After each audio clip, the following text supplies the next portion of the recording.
Hello बच्चों, आज हम लोग स्टार्ट करने वाला है mathematics text book for class 7th। और यहाँ पर हम लोग चैप्टर 1 है इंटीजर्स, और ये हम लोग के पेज नंबर 1 पे पढ़ता है, देख सकते हैं आप। और ये हमारी न्यू बुक है। अगर आपको पिछले बुक्स की चाहिए तो आप हम लोग को बोल दे सकते हैं। तो चलिए हम इंटीजर्स के बारे में जानते हैं। इंटीजर्स एक होता है एक नंबर लाइन। एक नंबर लाइन पे आपको 1 2 3 4 इन्फिनाइट और ज़ीरो बीच में पड़ता है, और उसके बाद -1 -2 -3 इन्फिनाइट तक जाता है। पर ये जो नंबर लाइन होती है ये होती क्या है और इसमें क्या क्या फॉर्म्स होते हैं, ये हम आपको आज सब बताने वाले हैं। तो चलिए हम वीडियो को स्टार्ट करते हैं। So, thanks to the Sumerians, we were able to quantify everything we saw. Presenting numbers was really complex. So, better method had to be obviously developed. While the Sumerians were using complicated symbols like these to specify numbers, we Indians devised a system of different symbols for each number from 1 right up to 9. And although developed by Indians, it was the Arabs who spread these numerals to the west, and therefore this system of counting came to be known as Arabic numerals. The numbers that you know today, 1 to 9, came into existence this way. But how could we count objects with quantities more than 9 by just using numbers from 1 to 9?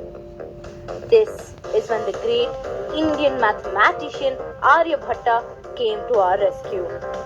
Although the Sumerians had already come up with a symbol for 10, 20 and so on, they just did it for the purpose of counting numbers. What Aryabhatta did was different. He conceptualized the theory. Now this is important. The theory of zero. And it then became an integral part of the number system. So what really makes zero so important? Zero is that special number which quantifies all numbers that is going to lie to its left and to its right. That is, it's going to act like a reference for all the numbers, be it negative numbers or positive numbers. What exactly is this line? What is its importance? Why is it a line at all? सो आपने ये video देखा होगा और आपने ये समझा होगा कि हम ये जो ज़ीरो और ये जो नंबर लाइन जो इंटीजर्स आया है वो कैसे आया है। तो चलो हम लोग अब एक्सरसाइज 1.1 स्टार्ट करते हैं। चलो फिर पहला क्वेश्चन है, write down a pair of integer whose sum is number -7।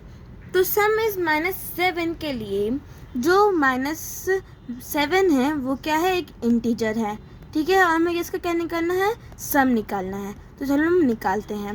तो देखिए ऐसे कि ब्रैकेट -3 ब्रैकेट प्लस -4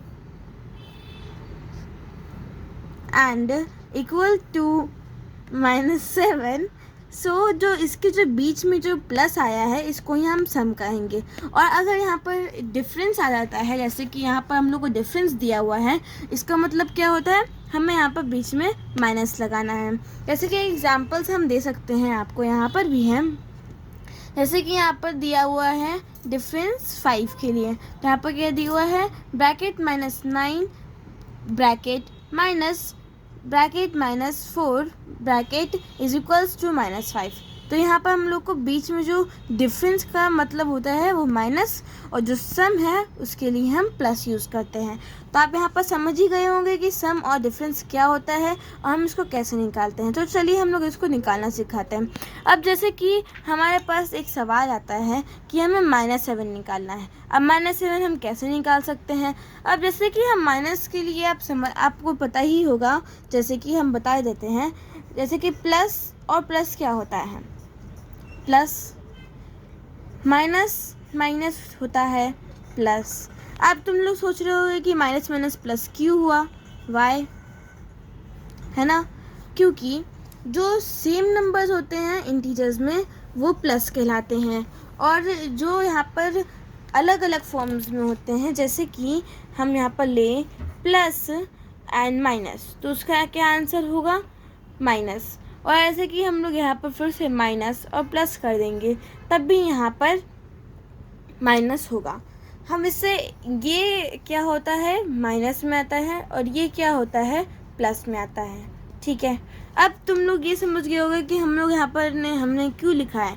अब जैसे कि यहाँ पर हमने कैसे देखा था कि माइनस है यहाँ पर और यहाँ पर माइनस नहीं है, तो अगर यहाँ पर माइनस नहीं है तो इसका मतलब क्या हुआ, जो सिंपली ऐसे लिखा हुआ है उसका मतलब होता है कि हमें यहाँ पर प्लस लगा हुआ है, क्योंकि हमें प्लस लगा के ज़्यादा का ज़रूरत नहीं पड़ती, क्योंकि अगर आप हम लोग एक नंबर लाइन बनाते हैं और उसमें ज़ीरो होता है, ठीक है, जो इन दोनों को डिवाइड करता है, पर यहाँ पर जो 1 2 3 4 5 इन्फिनाइट तक जो जाते हैं और फिर यहाँ पर से 1 2 3 4 5 जो इन्फिनाइट तक जाते हैं, इसमें हम यहाँ पर देखिए यहाँ पर 1 2 3 4 5, तो मैंने ये रफली बनाया है, डोंट माइंड दैट।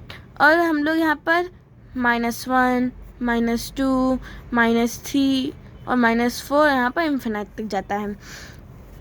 वैसे ही हम यहाँ पर इसको क्या कंसीडर करते हैं, ये ऐड में जाता है, ठीक है, इसे हम ऐड में कहते हैं और इसको हम सब्ट्रैक्शन में कहते हैं। ठीक है, समझ में आया। तो अगर हम लोग माइनस, जैसे कि ये तो इंटीजर्स के ज़ीरो के लेफ़्ट साइड आता है और जो इंटीजर्स के राइट साइड आता है, जैसे कि ये इंटीजर्स के राइट साइड है और ये इंटीजर्स के लेफ़्ट साइड है, तो हम इसको क्या कंसीडर कर रहे हैं कि ये माइनस में है और ये ज़ीरो के इस तरफ है, मतलब राइट साइड में है, तो ये क्या हम कंसीडर करेंगे कि ये प्लस में है। इसलिए हम यहाँ पर प्लस ज़्यादा कभी कभी यूज़ नहीं करते हैं और हम लोग को ज़्यादा सीधे आंसर सिंपली वेरिएबल्स और जो नंबर्स होते हैं हम उसको वैसे ही लिख देते हैं। तो जैसे कि हम लोग करें 3 + 4, तो 3 + 4 अगर सिंपली हम करेंगे 3 + 4 तो क्या आंसर आएगा 7, और उसमें अगर आप यहाँ पर माइनस लगा देते हो और ब्रैकेट लगा देते हो तो यहाँ पर क्या हो जाएगा -7। समझ में आया बच्चों। और इसमें एक और तरीका होता है, और यहाँ पर अगर आपको दिया हुआ है जैसे कि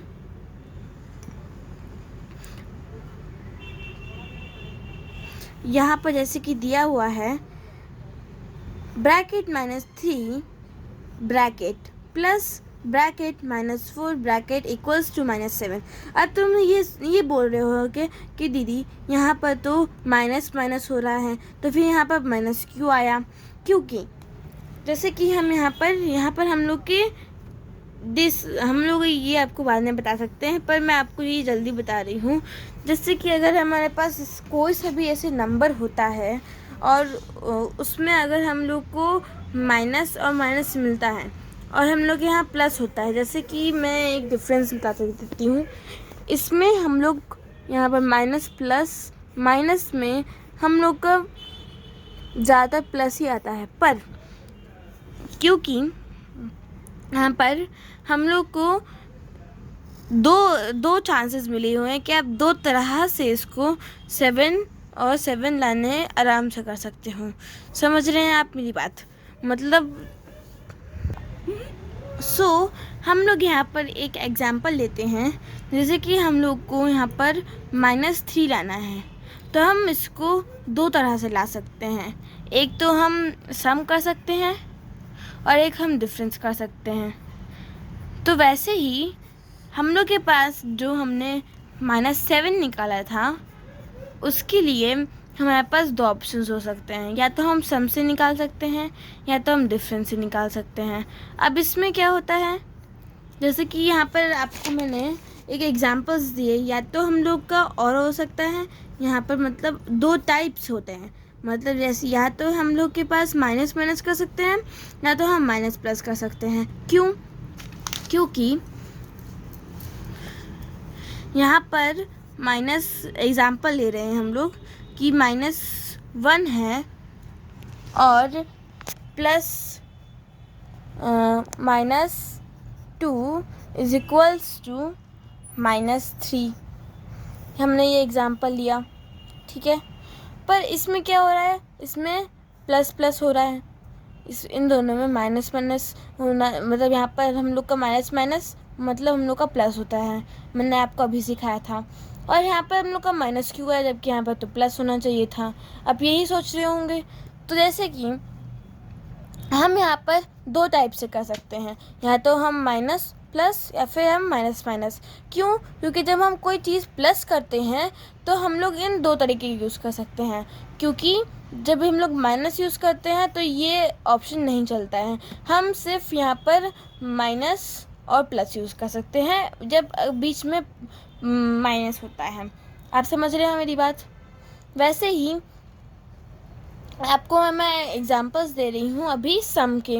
तो सम के मैंने आपको दो एग्जांपल्स दिए थे, वो bracket -3 bracket +4 is equals to -7, और यहाँ पर हमने दिया था आपको ब्रैकेट -3 प्लस माइनस ब्रैकेट में हम लोग लेंगे उसको ब्रैकेट -4 इज इक्वल्स टू -7। इसमें हम लोग को दो